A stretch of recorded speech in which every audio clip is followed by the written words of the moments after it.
Welcome, everyone. Thank you for making time to consider and come together and discuss this very important topic.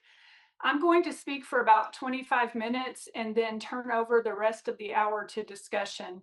And if we go beyond the hour, I can stay longer, but I know some of you may need to leave after the hour. And our director of marketing, Miss Jenny Murphy, and Holy Apostles graduate, is here to manage the questions and the technology. So with that said, let's get started with the prayer. In the name of the Father, and of the Son, and of the Holy Spirit, amen. Our Father, who art in heaven, hallowed be thy name. Thy kingdom come, thy will be done on earth as it is in heaven. Give us this day our daily bread, and forgive us our trespasses, as we forgive those who trespass against us.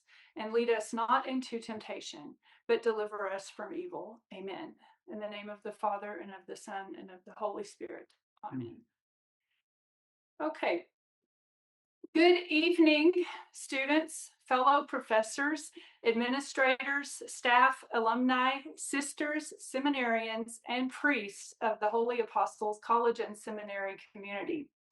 I want to begin far from algorithms and data centers, far from the digital infrastructures that shape so much of our daily lives. I want to begin where I often look when I must answer big questions, to the stars that God created. Imagine a boy sitting outside at night, looking up at the sky that seems impossibly vast. His father sits beside him and explains what is happening in those distant lights. Hydrogen fuses into helium. Heavier elements forge as stars age.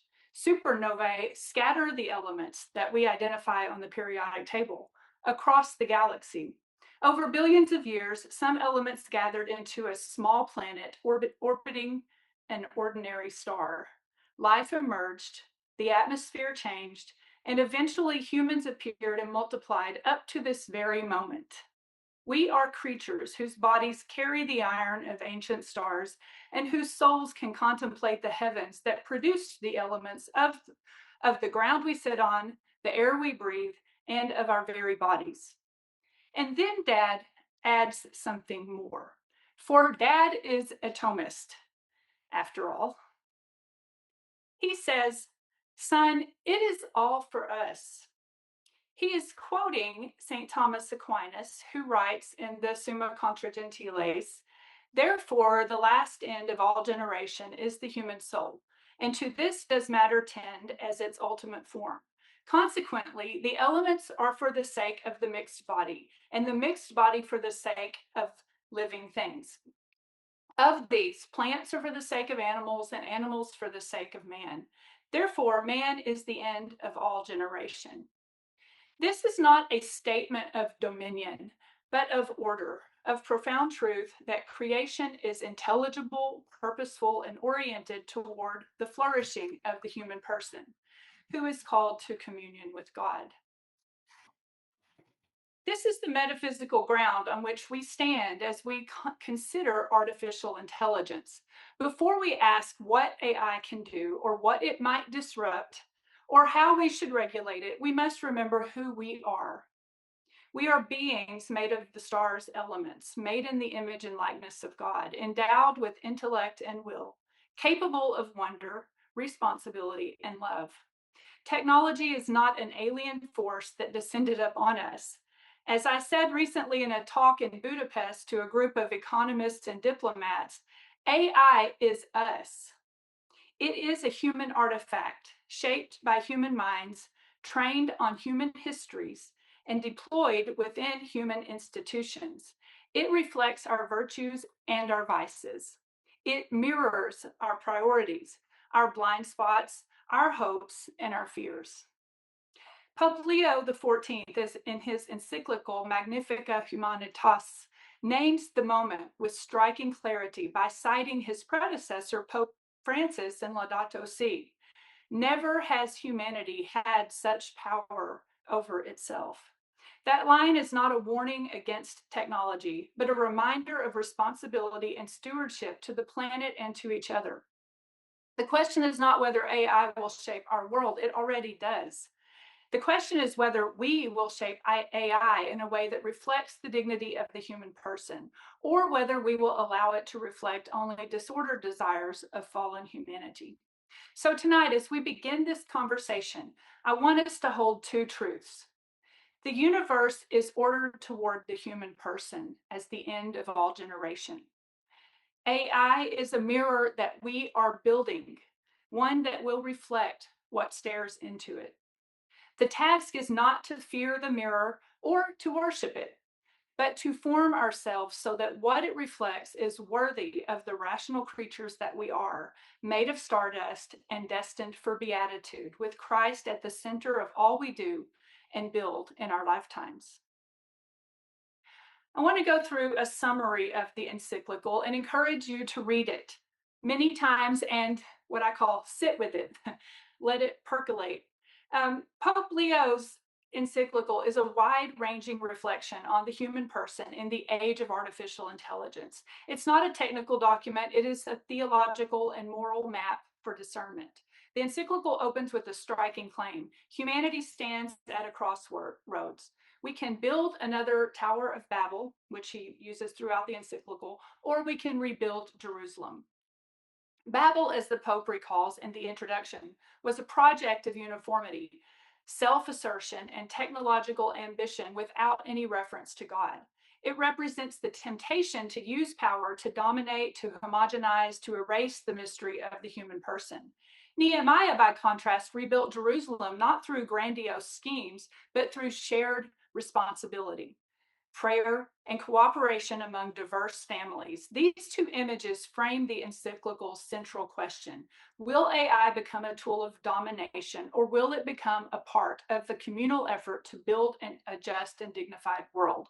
Chapter 1 situates the encyclical within the living tradition of Catholic social doctrine. Like Rerum Novarum, and Quadragesimo Anno, Mater et Magistra, Centesimus Annus, and Laudato Si, Pope Leo builds through the history of the Church and shows how each era requires renewed discernment. Social doctrine is not static. It develops as the Church listens to the many voices of our times, citing Gaudium et Spes. Pope Leo follows this pattern to show how AI challenges existing categories and demands deeper reflection. Chapter 2 lays out the foundations and principles of social doctrine, a very welcome development to many ears. It covers the dignity of the human person, the common good, the universal destination of goods, a long section on solidarity and subsidiarity, and on social justice. These principles are not abstractions. They are the criteria by which technological development must be judged. It's important to learn those. Chapter 3 turns directly to AI. Pope Leo warns against the technocratic paradigm that Pope Francis talked about and the concentration of digital power in private hands. AI is a valuable tool, he says, but it requires vigilance, transparency, and governance. He emphasizes integral human development, a key phrase in our time, meaning the full flourishing of the human person, material, social, moral, and spiritual. Technology must never reduce the human person to data, nor replace human judgment. In one of the encyclical's most important lines, in my opinion, paragraph 98, I want to read it.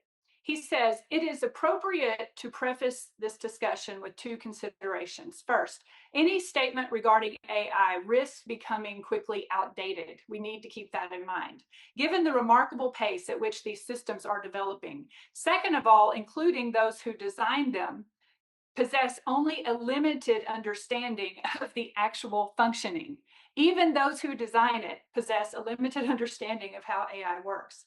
Indeed, current AI systems are more cultivated than built, for developers do not directly design every detail, but instead create a framework within which intelligence grows, end quote. As a result, fundamental scientific aspects such as the internal representations and computational processes of these systems remain at present unknown. There thus emerges an urgent need for a twofold commitment. On the one hand, a deepening of scientific research, which we will see. On the other, the exercise of moral and spiritual discernment. So, end quote. That was all from the encyclical. This is the heart of the matter, though. Like I said, AI reflects us. Chapter 4 addresses truth, work, and freedom. Pope Leo warns of misinformation, polarization, and the erosion of a shared reality. He calls for an educational alliance capable of forming judgment, virtue, and digital literacy. Work, he insists, must remain dignified even as automation reshapes labor. A lot of discussion going on there.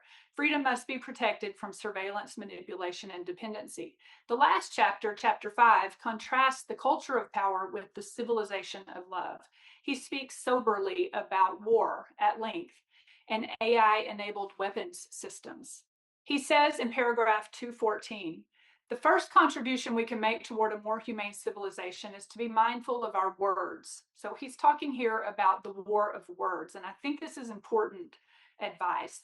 Let us disarm words, and we will help to disarm the world. Words have enormous power, something we experience in our daily interactions. For example, spoken words can change our mood for better or worse. Peace begins with each one of us in the way we look at others, listen to others, and speak about others. In this sense, the way we communicate is of fundamental importance. We must say no to the war of words and images. We must reject the paradigm of war.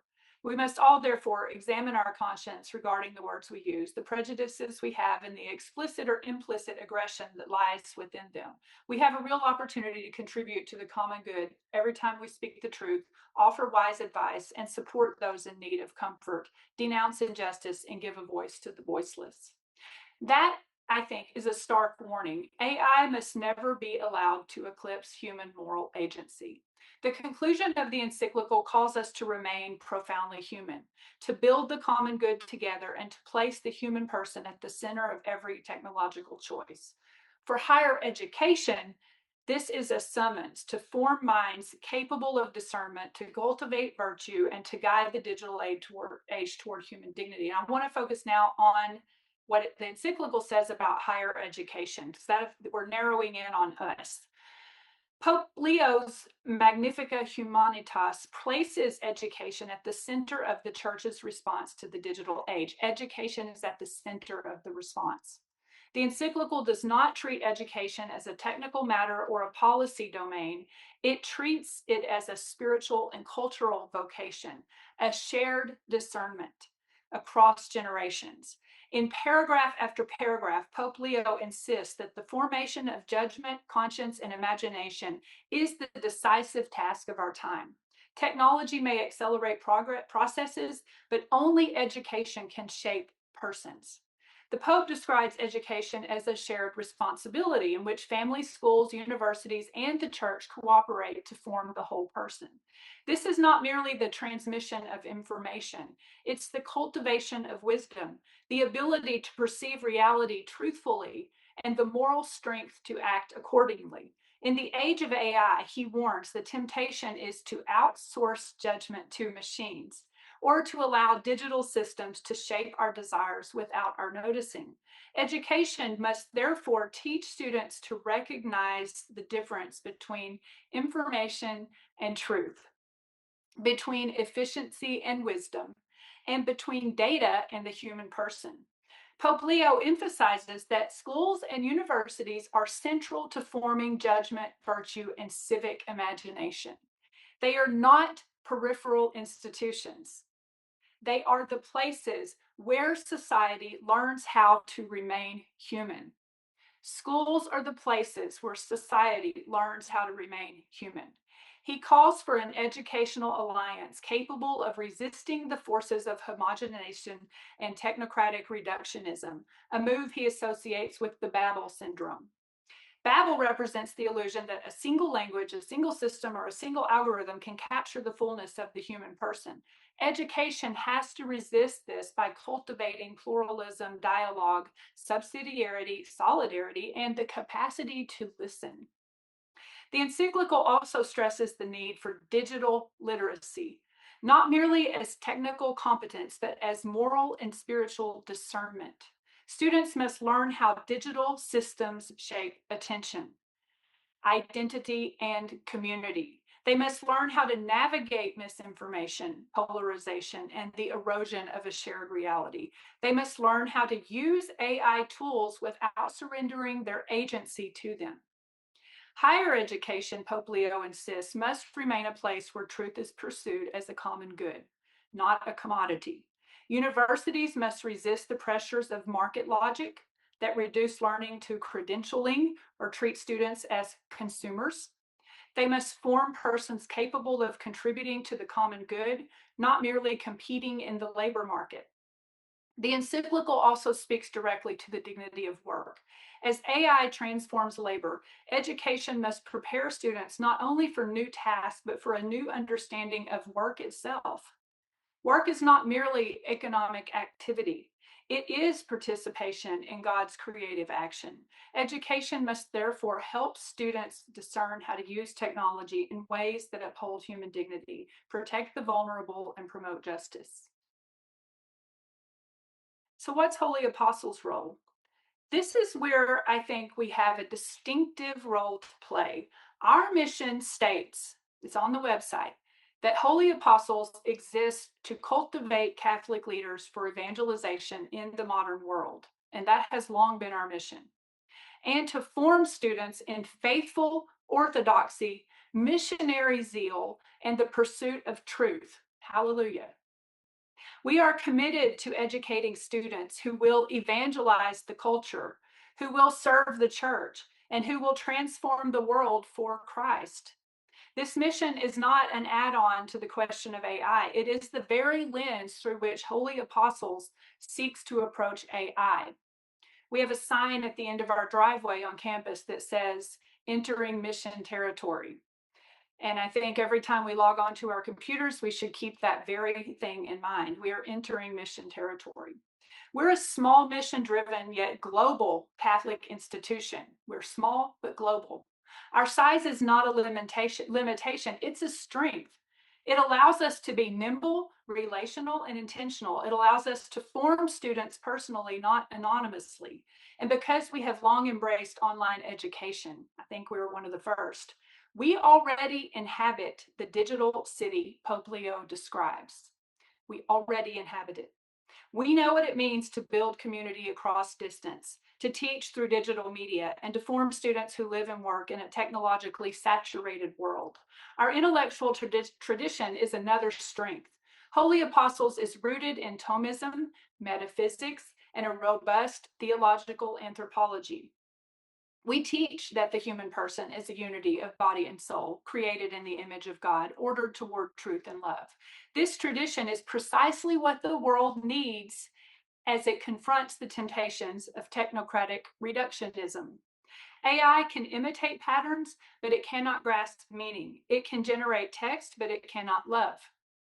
It can optimize processes very well, but it cannot contemplate the good. Our tradition equips us to articulate these distinctions clearly and confidently. Our community is diverse. Seminarians, religious, lay students, adult learners, international students, and professionals from every walk of life. This diversity is an asset for synodal discernment. It allows us to hear many voices, to test ideas, to learn from one another, and to discern together how AI is shaping our lives and our vocations. Holy Apostles has the opportunity to model what it means to rebuild Jerusalem in the digital age, to build a community grounded in prayer, truth, and charity, to use technology without being used by it, and to form leaders who can guide society toward human dignity. I want to suggest 3 pillars for Holy Apostles leadership in AI. The formation of judgment or prudence. Our first task is to teach students how to think, not what to think. Prudence is the virtue that orders reason to action. In the age of AI, prudence requires the ability to evaluate information critically, to discern truth from falsehood, and to understand the moral implications of technological choices.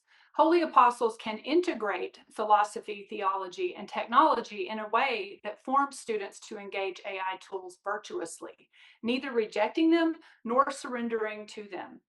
Stewardship of technology. Holy Apostles can model responsible use of AI in teaching, research, and administration.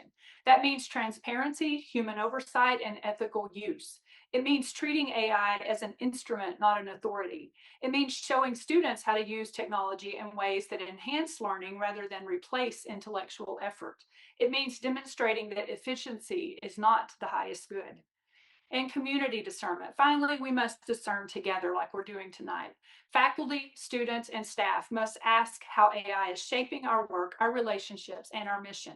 We must build a culture of dialogue rather than fear or naive enthusiasm. And we must continually ask, what does human dignity require in each situation?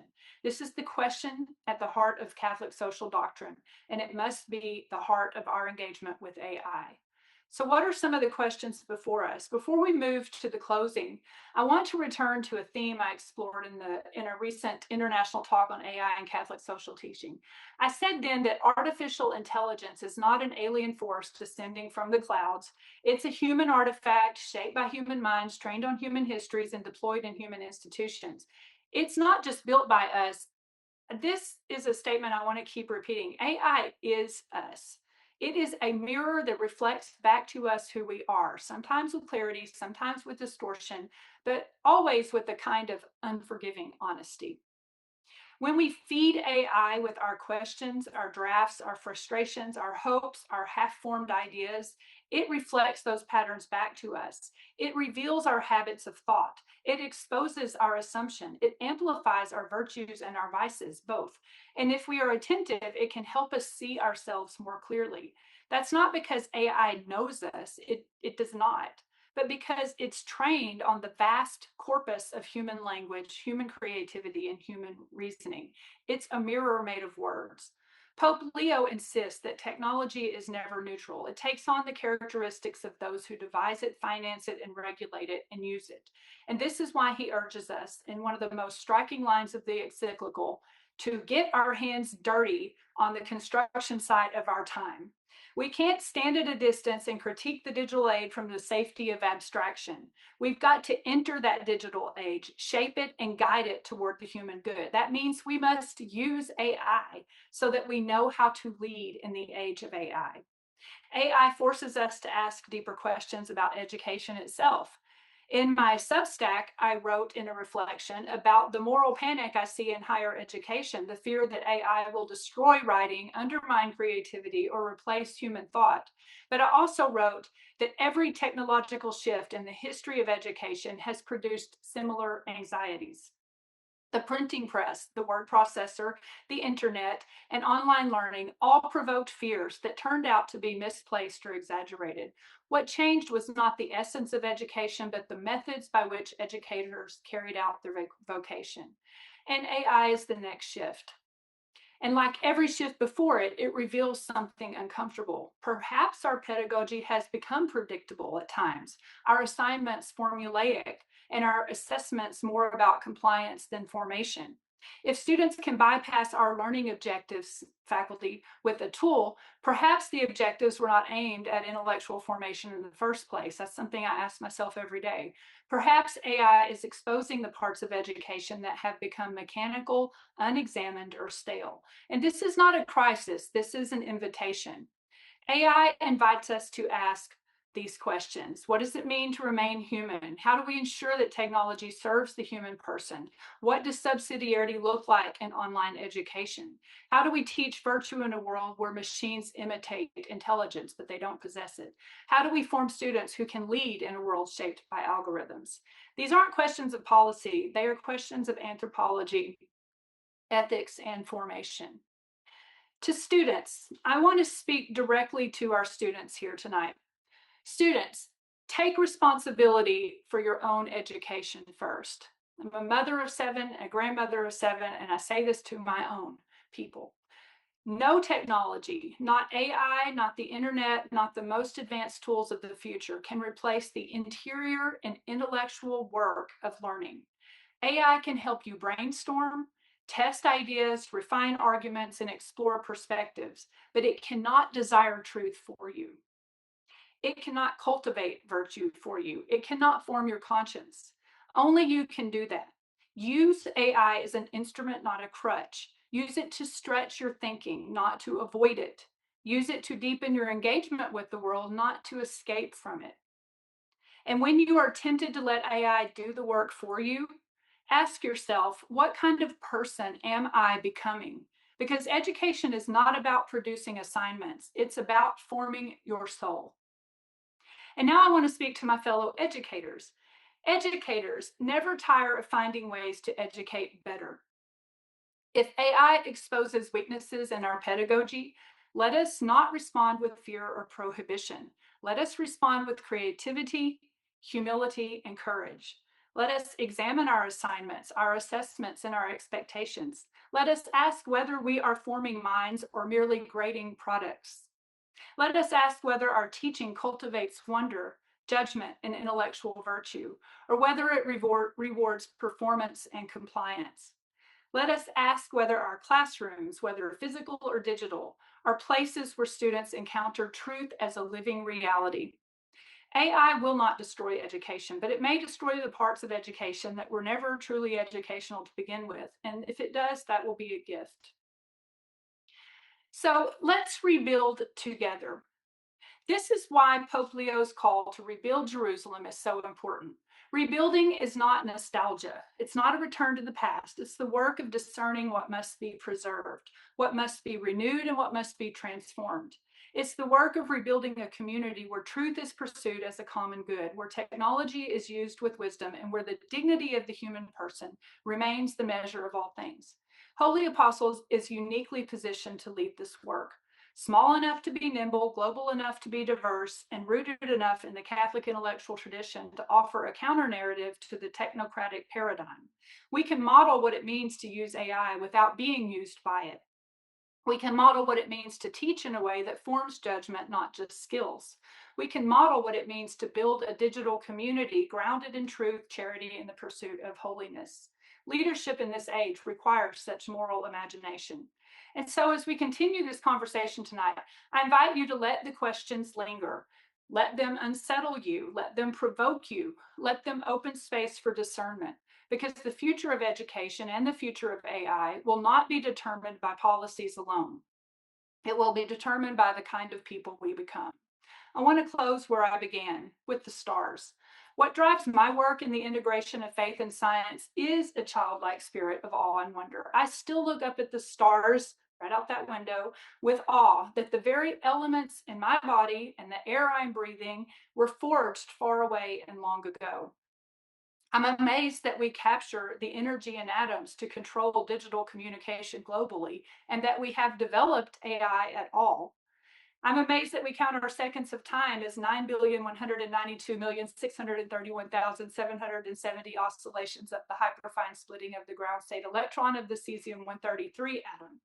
Students from my SCM 100 class know what that is. And if philosophy begins with wonder, as Aristotle said, because we realize our ignorance and strive to gain knowledge, let us look at ourselves straight in the mirror and be bold.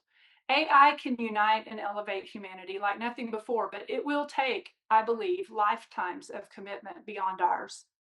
As Catholics, we must fully grasp this radical worldview that we have.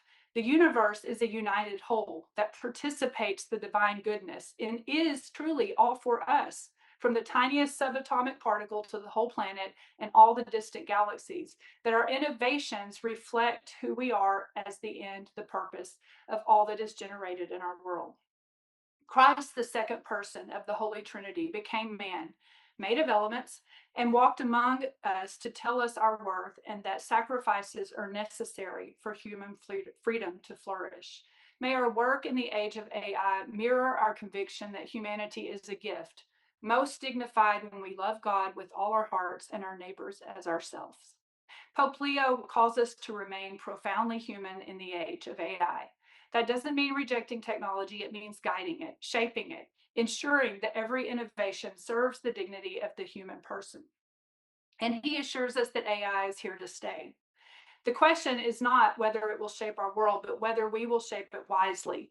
And that's why we gathered tonight, not to fear the future, but to discern it together. So, Holy Apostles, this is our moment. Let us get our hands dirty on the construction side of our age. Let us build a community where truth is pursued with courage, where technology is used with prudence, and where the human person remains at the center of all we do. Let us rebuild Jerusalem together. Thank you. Okay. And now we can open to questions. Who's going to get started?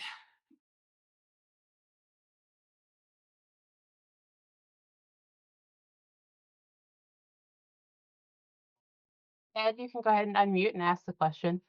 I see your hand.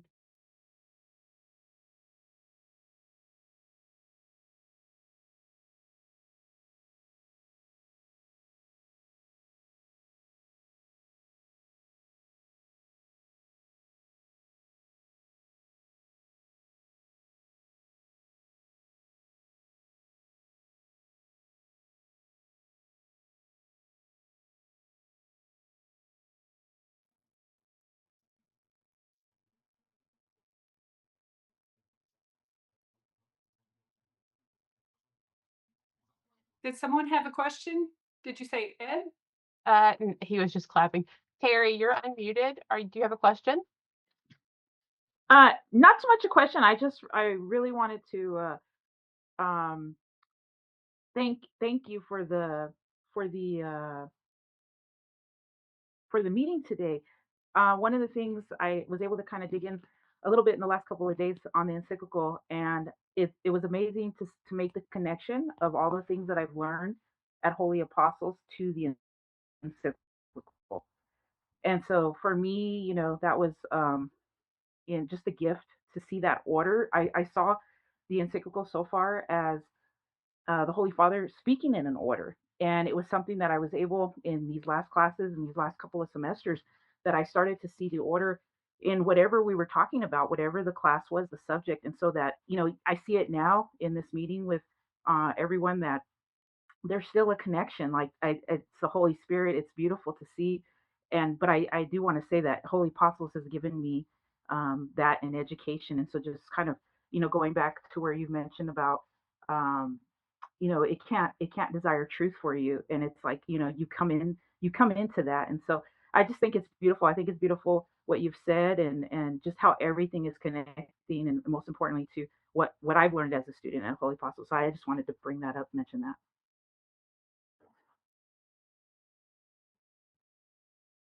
Thank you very much. I was a student here too, and I felt the same way. I don't have a question, but I'd be glad to make a comment. Go ahead.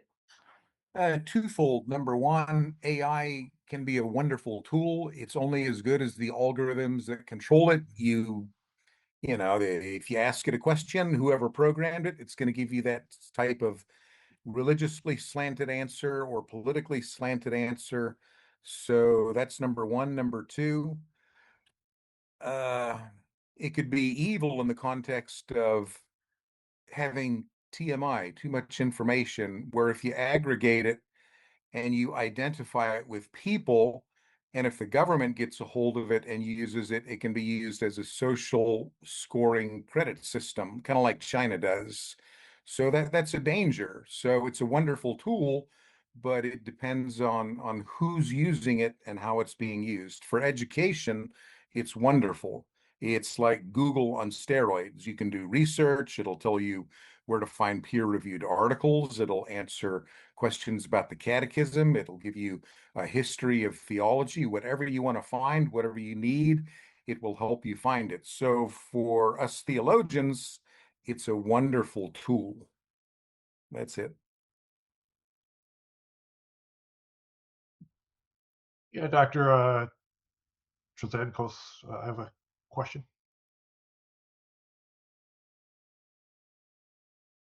Go right ahead. Yeah, if Imago Dei, Jeff Cameron, I'm actually an AI expert, also reviewer at Frontiers AI Journal.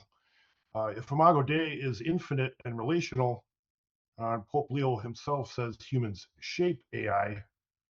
How is that shaping not a relational act? Or can you speak on, what do we want for our relation to be with AI? I hope others can chime in here, but I'll get that started. what is our relation with AI? Um, I've started doing, I can just, I'll answer in a very personal way. I made myself get my hands dirty. Like the first time I typed a prompt into AI, it was scary. Like I was trying to see what it could do. Like write this essay, and it, boom, it did. and and it scared me to death. And I kept using it. There's a way I use it now that's actually really helpful. I have a whole tab called family systems. So, like I said, I have 7 children and 7 grandchildren, a lot of moving parts, a lot of personalities, and something I'm not very. I like patterns, but I never have learned how to read human patterns very well. And so when I keep this one tab of family systems and I type my questions into it, like if my granddaughter is having a situation at school, I explain it. And what AI does, the relationship part, it takes the human patterns out there that are known from gathering data, and it feeds back to me what this adolescent mind might be thinking. So I'm not just jumping to conclusions, I'm actually getting an informed answer that helps me understand her better. I always make my own decisions, but as I type that in daily, it's become like a journal, a log of um, the more I feed it about what's going on in my family, the more it remembers because I've given it that data about the situations. You know, I don't use language, I don't use names or personal data, but I explain situations, and it pieces the parts together for me, and it helps me to understand. So, in a relationship sense, it I would absolutely say this. It has helped me nurture the people I love better because instead of reacting, I have a way to say, this just happened. What does that mean? What's a good way to respond? And I can think through what it says. And I usually have been responding in a calmer, clearer way that actually helps the person I love instead of just becoming about me reacting. So that's one example. Um, I think I would encourage everybody to try something like that just so you start to have a feel of what it does. Don't buy into it blindly, but see what it can do. Does that get it what you were talking about? I hope somebody else can jump in, Jeff. I think that it's less of like I guess not like a relationship you'd have with a person, but more like you look up on Google, what's the nearest store I can get to? And it's like something that is used as a tool, something that can guide you on stuff versus like you have a relationship because it can't really have a relationship because as someone said in here, it can't love. Like there's things it can't do. Yeah. Yeah. I think my question is actually sort of related to this a little bit, if I can pose it here. So, Dr. Trasancos, you and Pope Leo as well really, stress this point that AI is a human artifact, right? And we should treat it as such. But I'm curious why, I'm especially curious to hear you talk about this since you used a lot more than I have. I'm curious why you think that that's not people's experience of it, though. Like so many people experience it as this inhuman other, and their experience of AI is like strangely alienating, So I wonder, like, what you think that is, and if you think it's just because it's a novel technology, it'll go away eventually, or if there's something about the technology itself that can make people feel like it's not just, you know, a human artifact, not just mirroring, the ways that we think and do things. It's I have learned, and I'm just keeping the conversation going. Please, anybody else jump in. I do not want to be the only one talking. I've learned from my 18-year-old and 15-year-old who, they lived through the social media stuff and now they're on the other end of it. They're a lot wiser about social media use. They sort of look at AI with disdain as just it's for goofy memes and things. My daughter just graduated high school and actually used one of those services where AI would write a personal song for her. Like in 5 minutes, I had a song that was sung with music and it had personal details about her in it. She wouldn't even listen to it. She's like, Mom, that's AI. I'm not even going to. It was very sweet too. It made me cry. But she was like, I'm not having anything to do with that because you used AI to do that. Get that out of here. Where if I bought her a Hallmark card, it would have been different. But the younger teenagers I'm seeing, they kind of have a disdain for anything AI. Like, don't throw that at them. They've been through social media. They actually crave more human engagement. The younger of my teens are much more involved with their friend groups than my older teens were, who went through the beginning of the social media stuff. I just try to, keep my finger in the air and see where all this is going, but that's my sense. Yeah, my children, they don't necessarily have a disdain for AI, but like you said, there's some AI platforms they don't like, but others have use and a little more depth to them. So I think simply saying AI kind of is there's various species, I guess you could say, of AI, and some are annoying, others are useful, others the average layperson doesn't even know exist.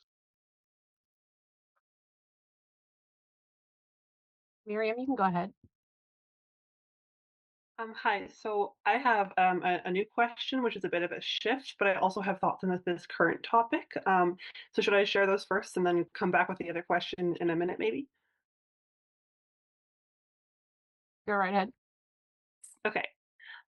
Well, a minute ago, people were talking about some of you were talking about kind of the impact of I guess AI in the context of relationships. And you guys have been talking about the response of fear or disdain that a lot of people have where they don't even want to touch AI. But I've seen people around me who also they have the other extreme where they're just naively enthusiastic about it. I think is how you put it. And what I'm noticing with some people is that because AI, because it is a mirror, so it can engage with you the same way that a human person can engage with you. You can have a conversation, it can give you feedback, it can give you praise and encouragement. And I just think that's something to be aware of is that there's a danger that that gives you this the emotional fulfillment um, that a human engagement does. But there's no like genuine like care or love behind it.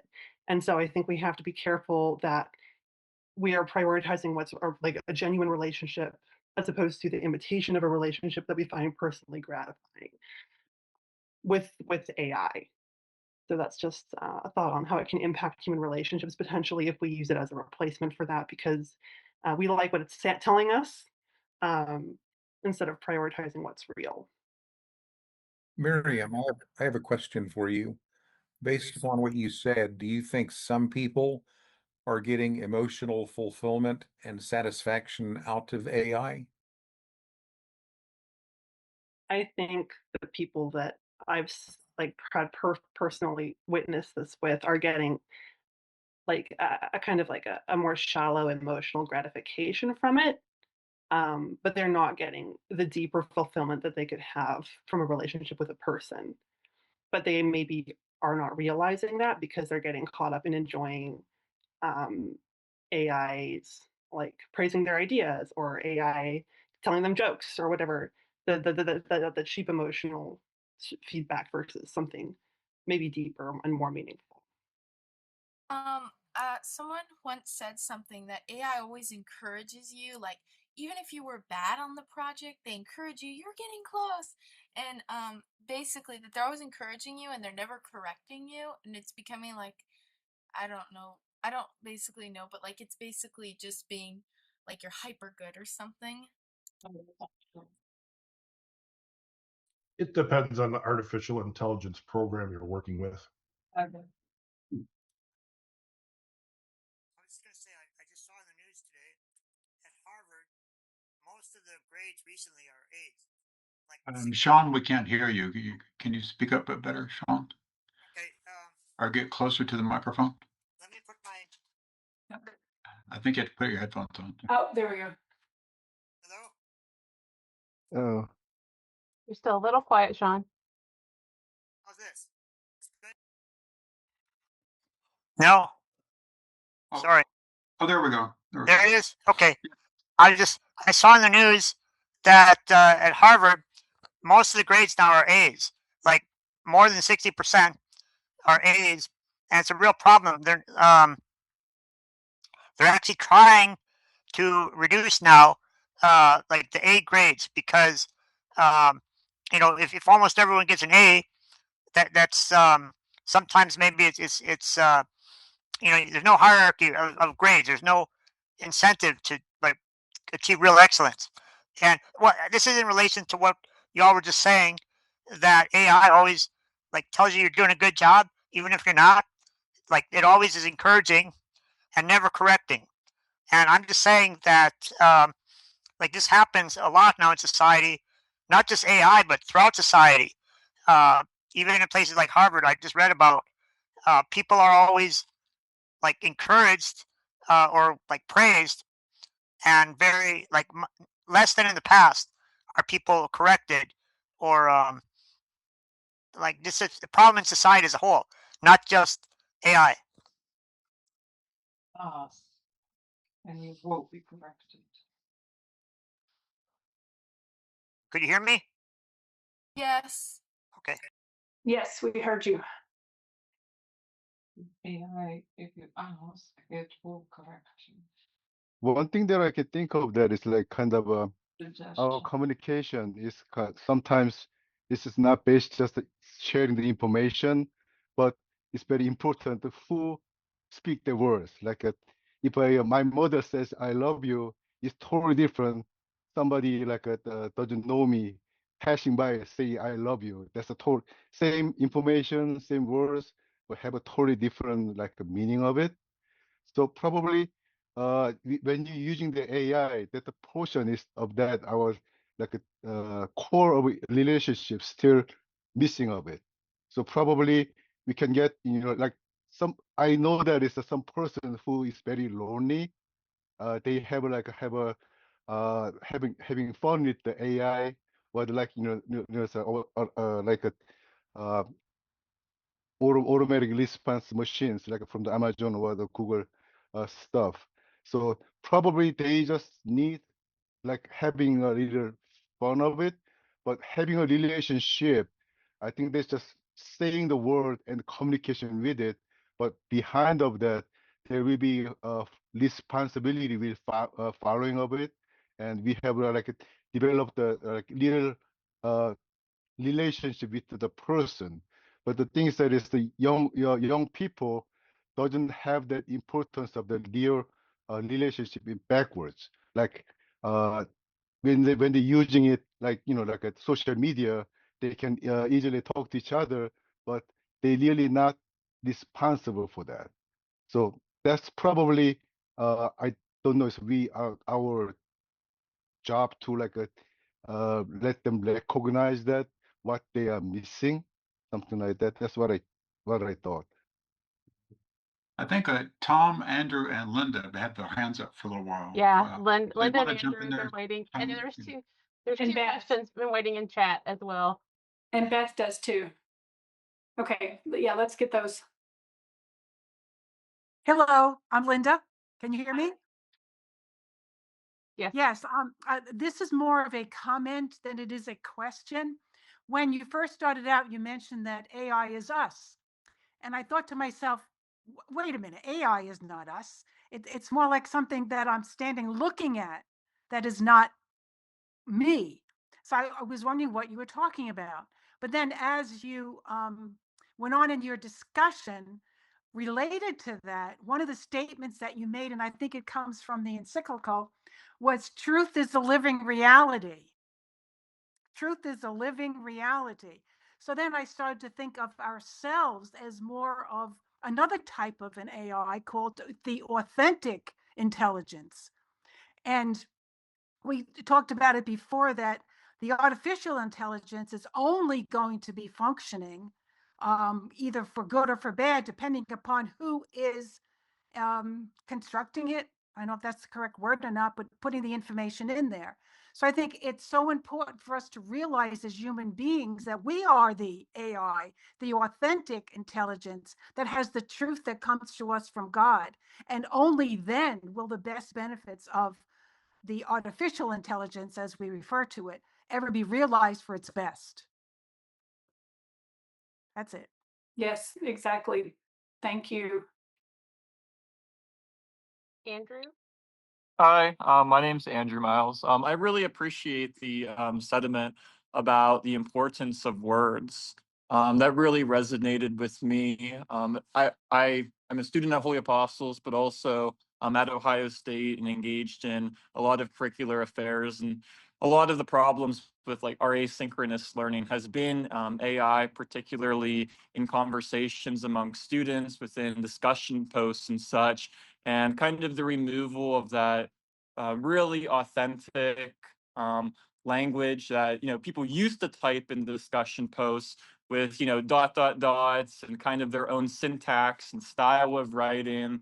And I was just wondering from an assessment front, 'cause I'm pretty involved here at Ohio State on our Council on Academic Affairs. What would be your kind of creative recommendation for improving assessments and trying to add that kind of authenticity, that communication, that power of words and kind of those lived relationships into dialogue in asynchronous learning, which I know is a very difficult topic, but I know we have a lot of creative minds, and I was just kind of looking for some advice for some courses I work with and maybe some faculty here. If you've heard any or have any ideas, that would be really appreciated. Thank you. I'll answer that very quickly. The thing, because that is something I think about all the time, Andrew. How do we build community when we're asynchronous? I feel like I get to know the students' minds very well, but it breaks my heart that if I passed them on the street, I probably wouldn't recognize them because I only know them as a thumbnail picture. But we've started using video more, so that's helped. But even in replying to assignments and giving feedback, use their name. Something I started doing a while ago was just simply to make a point to type their name and give them real feedback. I think that goes, they just want to know they're being seen. They want to know the work that they're doing is being taken seriously by the professor and by other students. So whatever, I'm stating the obvious, but I'll let somebody else go now.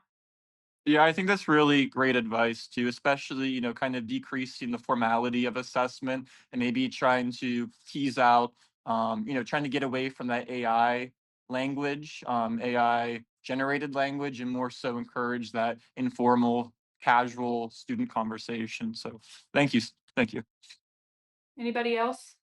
And we have hands raised. We also have a question that's been waiting for a while in the chat. I'll read it for Joel. In your presentation, you said that AI can't love. I'm just thinking, what does this mean about communication, about language, our language? For persons, it seems perhaps love is somehow prior to language. If AI can make many permutations of syntax devoid of love, I'm not sure that the future of this technology is necessarily rosy.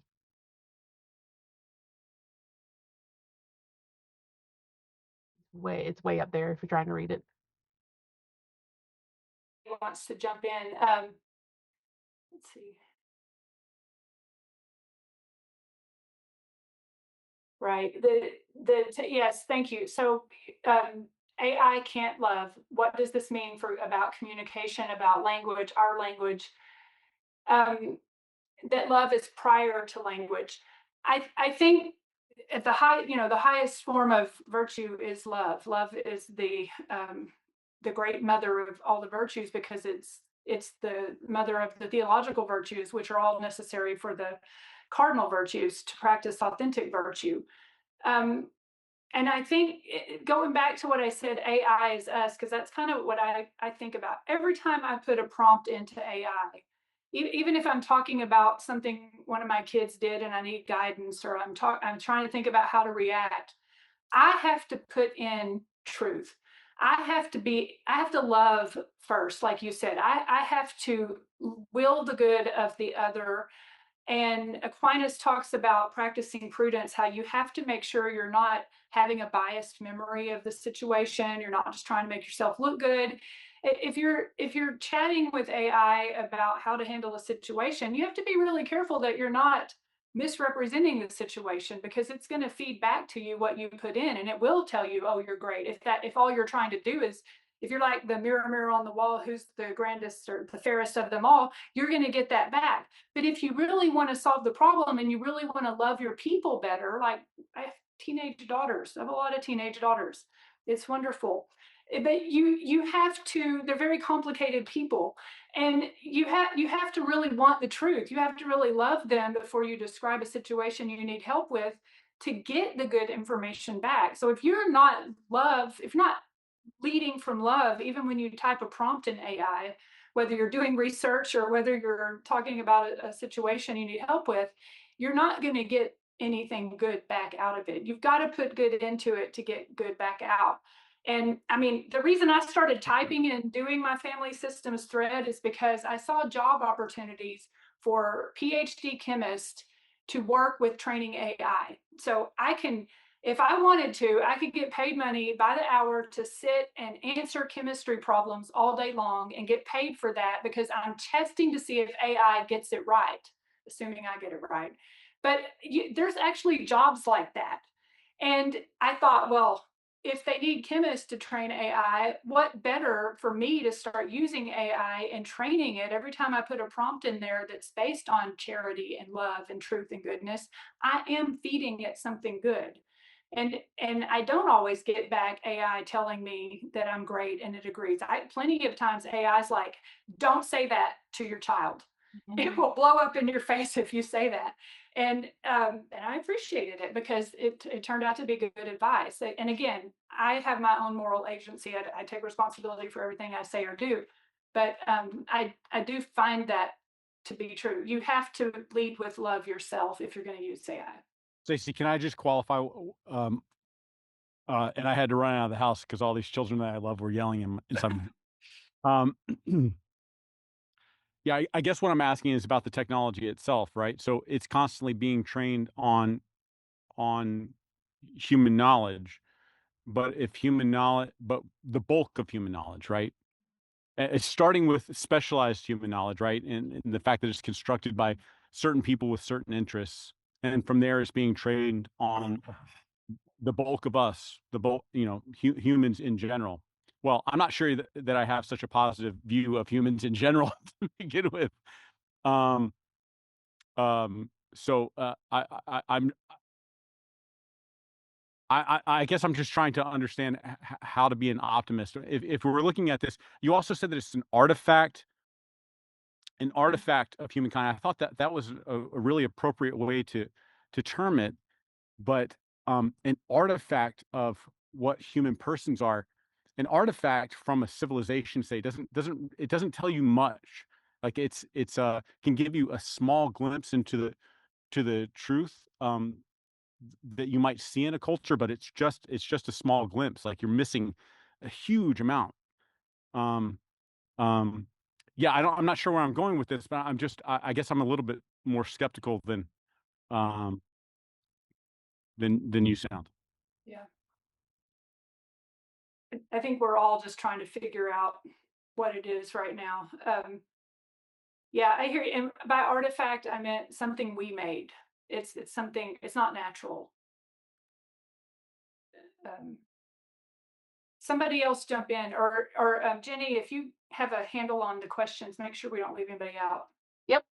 Tom has been waiting for a while, and then Beth, and then Dr. Olson, and Mark. I just sent you his question to you directly, Stacy. Hi, this is Tom Cremona. Are you hearing me? Yes. Yes, sir. Okay, good. I kind of was a little bit negative about AI for a while, knowing that what it says can or can't be true. What you see might or might not be the truth, and it's getting very hard because it's so good to see that something isn't what it should be. Sometimes it's from the movement, sometimes from where it is and what it's saying. However, my wife, who's an LCSW, sees people. She was seeing about 20 a week and then filling out forms at the end of each session, which took all the time in the world. She spent sometimes more time filling out forms than she did seeing people. So she wasn't able to help as much as possible. They came up with a program, and I don't know what the name of it is or how they got it or whatever, but it's a good program. And what it does is it listens in, and the people know that it's happening, so it's not something you're doing without their knowledge.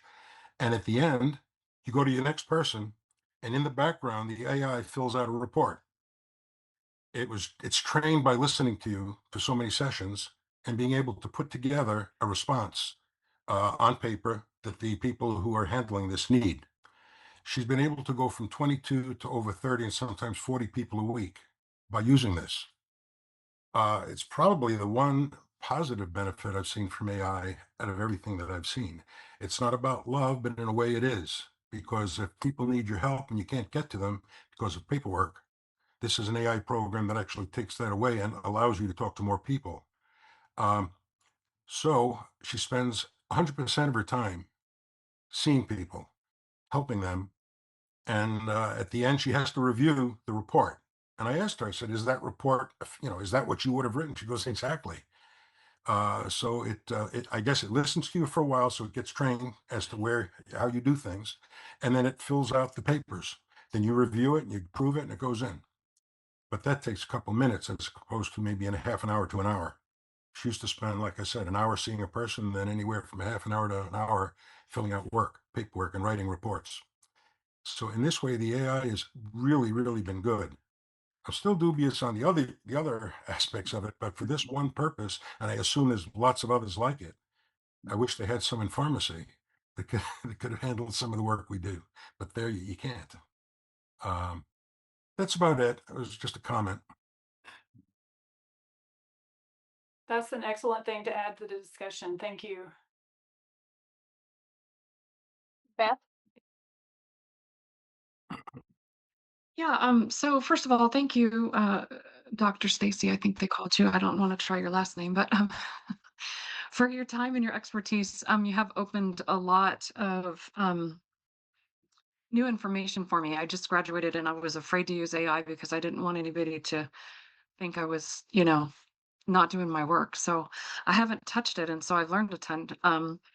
But a question arises. It's not a very nice thing to talk about, but first of all, if you think about social media, like its development, it has developed in this direction of AI. If you think about Facebook, was the thing before where the more friends you had on Facebook, the more popular you were, and that kind of thing. And it's really not a real um, picture of who you are. But so social media has been developing in this direction of this social interaction. So to me, AI, the way you guys are explaining it, since I have no experience with it, sounds like it's just kind of doing that a little bit more. I understand it. It tends to uh, praise you and give you positive feedback so that you want to keep engaging with it. From what I understand, so I understand all of that. So, is there any kind of like sexual content? Like, what about online pornography, and where does AI come into that? And is there any kind of regulation? And is anybody talking about that? I just was curious. It's a terrible thing to talk about, but No, it amplifies our vices, and there are absolutely issues like that. And I promise, I swear, I have never tried to, like, I test things a lot. I've never tried that test because I don't even want to, because once you I don't do, want to. it's in there Yeah. and it will think I like that. So I don't even go there. But yes, that is, and so I don't think any of us are going to do that, but we need to be aware of that. Like, that's the question in front of us. What do we do? Even if we don't want to use AI, the generation in front of us, our kids and our grandkids and their kids, they're growing up with it. So what do we do to help them? It's a big one. Thank you.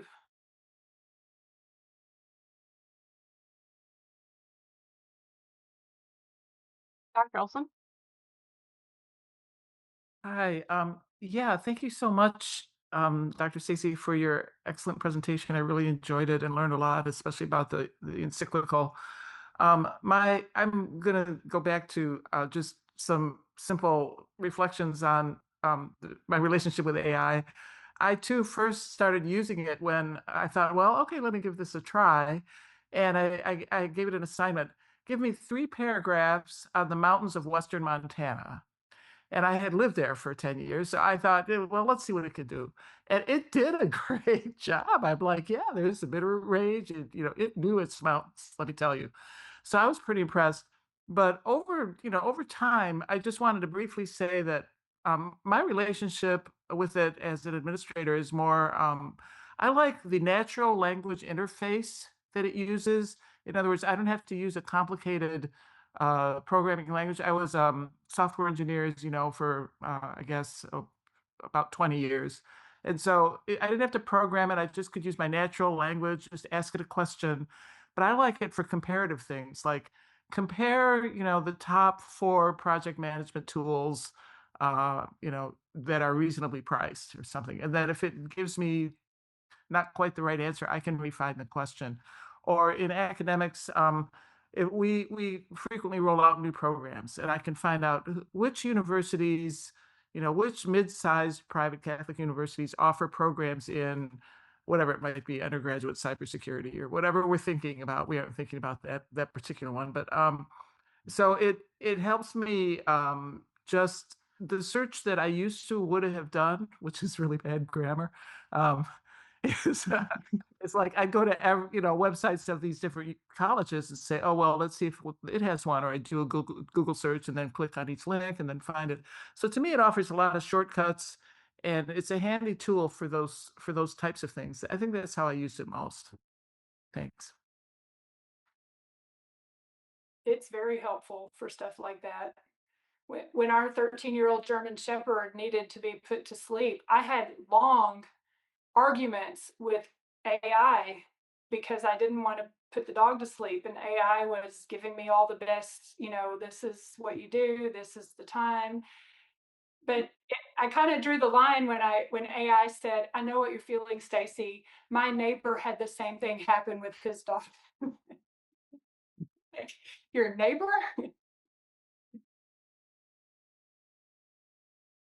Yeah. Lynn?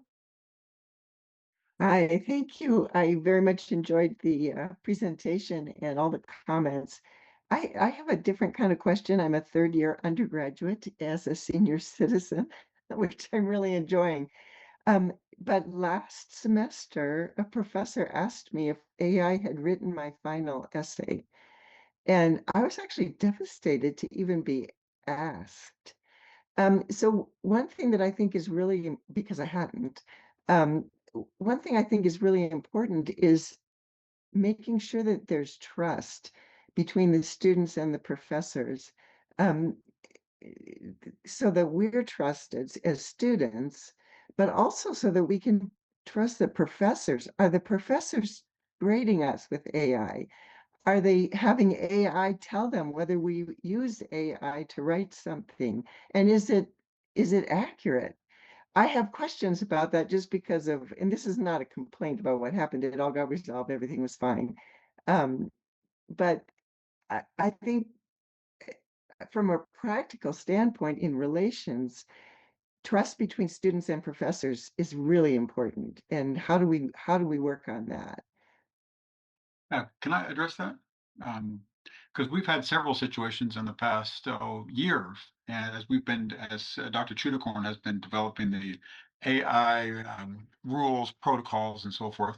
So one thing that we had let every student know is that Turnitin is part of the Populi platform.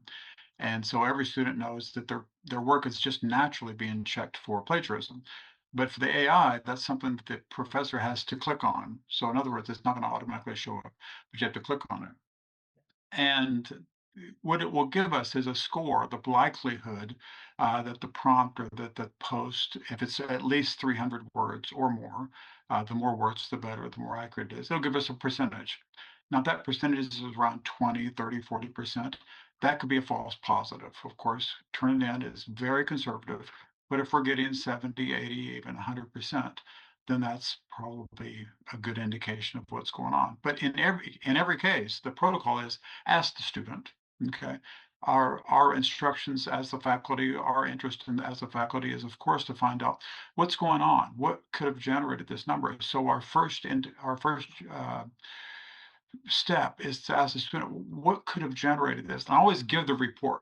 So I show exactly what the report says and identifies colors out the blocks that are identified. And sometimes it's as simple as, well, I use Grammarly to check grammar. And Grammarly used to be a very helpful tool that would identify this space or this line or this. And now it just rewrites everything unless you just tell it not to. Right? And so part of what we have to do as faculty, as a college, is try to train students how to use it, how not to use it. And so that discussion is a helpful way of, kind of adjudicating what we're doing here. How can you use AI? Well, you can't say, what could I use, what could I do to improve this paragraph? Because it'll give me a confirmation bias. But if I ask it, what are two things that are really awful about my paragraph that you suggest I think about or work on, right? So if you ask it that kind of generic, get that kind of feedback, then you might get a more useful response. One of the things that Pope Leo says in his encyclical is that there's a value in the struggle, that if we offload the struggle of our writing, of our work, then we're not developing as human persons, that the good that we're getting, that we should be getting, their education is being short-circuited. So my suggestion to the students and perhaps to you, Len, is how can you use AI in such a way that it enhances the struggle rather than short circuits it? Okay. So if you ask it a Well, question, help me find my errors, then I can work on those errors as opposed to fixing my errors. I Is wouldn't that even is use it. that helpful? Right. I wouldn't even use it for that though. I mean, I use spell check and that's it. But I mean, I love AI for looking up things. I can say, where did Jesus say blah blah? And it'll tell me Yes. the exact passage that I want to I want to use in a post I'm writing. That's fabulous. But it leaves me with a feeling of distrust. And I didn't like that feeling. I had spent an entire day laboring over that essay. I won't even use it to check my work. Just spell check. That's all I will use it for because it seems like what you described is kind of gray area. Even having a paragraph reviewed, that seems kind of gray to me, and have it rewritten. I don't know.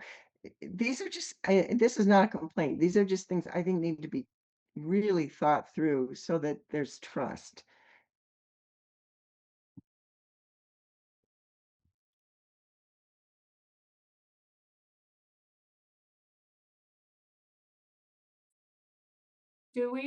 Jenny, do we have any more questions? No, no more questions or hands raised. I did send you a question in the chat from Mark. He's been waiting patiently for his chat question to be answered. Sorry, Mark. Is it the one about, is it possible to Yes. use AI to develop virtue? Yes. Okay, that's a good question. Everybody think about this and jump in. Is it possible to use AI in itself to help students develop virtue? Or will there always need to be another human on the other side of the curtain, so to speak? An embodied example of virtue seems necessary for virtue acquisition. How can AI be used by teachers and students to encourage and instill virtue, intellectual and moral, or can it? He hates the Zoom chat for question. So oh, that was Jenny saying that. Jenny hates the Zoom chat for questions. It's hard to see them and keep up. We're trying to manage all that. Zoom makes it really small. I think there always has to be a person involved. So I have two levels to answer this, and I'll be really quick. I have a lot of thoughts, but I'll be quick. I think if we're teaching students who are new to it, there absolutely has to be a person involved. You have to kind of guide them and tell them where they're going, what to expect. You have to put the guardrails up as you do in any kind of formation. But when you get past that, when you get to be like in your 50s, like I am, and you've reached that age of wisdom that Aristotle was talking about, you to be an old wise one. I think sometimes now that I have my own guardrails in place, I do think AI can help me grow in virtue because it helps me think through things instead of just react. And I can, again, not turn my agency over to it, but it does give me more to think about in a calm way instead, and it keeps my blood pressure lower. So I'm not just out there running around reacting to things people did. I'm like I had a daughter call me one time in tears because there was somebody at work that was really rude to her and she didn't know what to say and she wanted good advice from her mom. I'm like, hang on a second. But what it told me to say to her was better than what I would have said, and I agreed with it. And it helped her to stand up for herself to her employer, at her job. So it did help me help her grow in virtue there. But in the beginning with students, yes, person has to be involved. Go ahead, Dr. Craig. Yeah. So one way that it could possibly be used in a course situation by an educator could be it, we could prompt AI to give us scenarios that would require complex answers. In other words, what does an engineer do when a competitor asks for inside information on the newest development, the newest product that they're developing? That's a scenario that could be used in a class to say, what would you do in this case? What virtue is employed to answer that question? How do you, in other words, the scenarios, the case studies that you could, if you had a specific point you were trying to make in your class, you could perhaps use AI to help generate scenarios like that. Very good.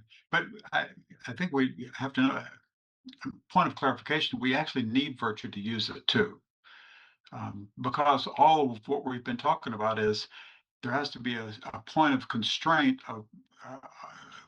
a wall, so to speak, that we're not going to cross. Like Stacy said, well, I'm not going to go in that area of looking up certain issues, certain questions, but also the kinds of things that we ask has to be determined before we even turn it on, before we engage, in the same way that when you engage with another person, there are certain things, depending upon the relationship, that you will ask or not ask. Right? So we don't want to offload our agency or offload what should be our personal agency. Right? So with regards to classwork, for example, if we got that question that Dr. Olson just mentioned, okay, here's the different scenarios, then there's a right way and a wrong way that which you could possibly use AI to generate a series of answers. They have some clarity. I think also there is a difference. The AI needs to be like, you know how they train AI? Well, the AI needs to be trained itself. Like, it won't be ready to answer all your questions on the first day you open AI because it doesn't know what you are accepting and not accepting, what you like, what you don't like, what you ask, what you don't ask. And so it might not be as concise on the first day as it will by the time you use it for a couple months. So, like, also AI needs to be trained in a sense in virtue, though it can't be, I guess. Well, yeah, I don't think the AI doesn't give you virtue, like Dr. Smith said. We bring that, but it can be a field where you can practice it. Yeah, with examples and stuff like that. Right. So, for example, if you said, well, in this given job field, what are the different types of challenges that somebody can expect to encounter? And it could give you all these different kinds of scenarios that this particular job is going to be involved with, and it could give you the complete variation. What are all the virtues that are going to be challenged if I'm going to be a software engineer? You might think, oh, what virtues are going to be challenged? But in fact, the AI will give you an example after example after example of all the different ways that which your moral clarity can be challenged. Right. So that can Yeah. be very helpful. Just to double back on that. So I don't know that the scenarios generated by an AI learning machine database, would be any better than those created by real live people in the field. For example, one acquaintance I have is a senior vice president at Lockheed Martin, and that's what had come up in my mind when this question surfaced was they use scenarios. He's in charge of the ethics area of Lockheed Martin, and they have video scenarios that they use for their engineers to. But the people who write their scenarios, are people, I assume, right? So, and they're great. I've looked at some of them. They can be licensed by educational institutions as examples. It's more appropriate for an engineering school than a school like ours, but I would back off what I said a little bit, say probably the scenarios generated by real human beings would be better. Yes. So. Well, the benefit is you can chat and they can take a role within the scenario that you talk to. So say the role of an individual within the scenario, talk to them to challenge you to practice your virtues. You mean like role playing? Correct, like an individual within a big scenario talking to a person you have to deal with that maybe challenges your virtues. Okay, what are you going to say to him and how are you going to react? Like you said, under supervision. Right. I've got one more question for you, Stacy, this is anonymous. How do you think AI can be used in academics without becoming, as Pope Leo recently said, passive consumers of thought, especially since AI so often presents false thoughts with convincing certainty? And I'll drop it. The other, I'll be short so others can chime in. I think just doing just what other people have already said, like Dr. Olson and Dr. Smith, you can't turn over your agency to it. You've got to test everything and never just take it at its word. You do have to think about things and take responsibility for what it tells you. And that's what we have to be teaching our students and holding ourselves to do. Anybody else? There's when we talk about doing brainstorming and research on AI, there's one of the things we try to get away from in Google. The problem is we're suspicious of what comes up first because we know there's somebody paying for those first page listings when we do a search in Google. But what's coming up in AI is a realm of probability. So if we do research in Google and say, well, what are the 10 articles on this given topic that I can start and do my research? Well, it may turn out that 3 or 4 of those are hallucinations. And they're not hallucinations because AI thinks that someone like Dr. Stacy, who's written X, Y, and Z, should also have written A, B, and C. So when somebody asks about A, B, and C, AI will fill it in and say, well, there should be a book with this title by Dr. Stacy Trasancos because she's written on these other titles. So it's filling in what should be there. So the way to bypass that or kind of avoid that, if you can, is to be very specific and say, well, what are the 4 or 5 most influential, most quoted text, not best or most informed, but the most quoted text, and then ask for the references. And if you do those 2 extra steps, then you're more likely to get actual bibliography as opposed to hallucinations. But there again, you have to learn how to guide you have to work with the fact that you're dealing with something that's giving you probabilities as opposed to a truth-seeking individual. Yeah, I agree.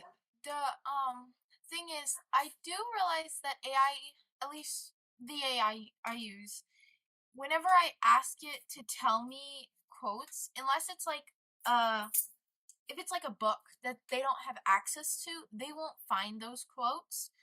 And the only thing they might do is put the wrong quotes in.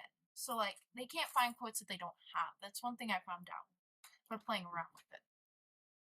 Right. And the quotes have to be checked every time because it will make up quotes, right, too. Yes. Absolutely. I actually see this in review work at AI Frontiers Journal. They're misquoting Socrates for AI philosophy.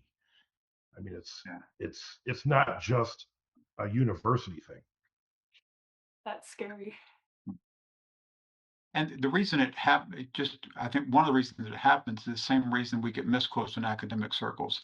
If person X is misquoting person Y, and then somebody else reads that, they're going to misquote it, and that misquote is now in the system, it's in the database. And the misquote actually occurs more often than the original quote. And AI is doing something like that as well. And we've had that problem long before AI.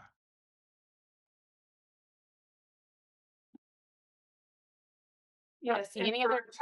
Go ahead. Go ahead, Stacey.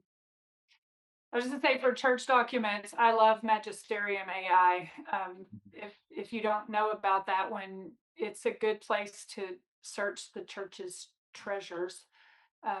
The people that are working on it actually have a whole theological commission in Rome where they test it like I was talking about with chemistry. They ask questions and check the answers. So I do think that's a really good place. I've had students in an assignment before ask a theological question of Magisterium AI and from Chat GPT and compare the two.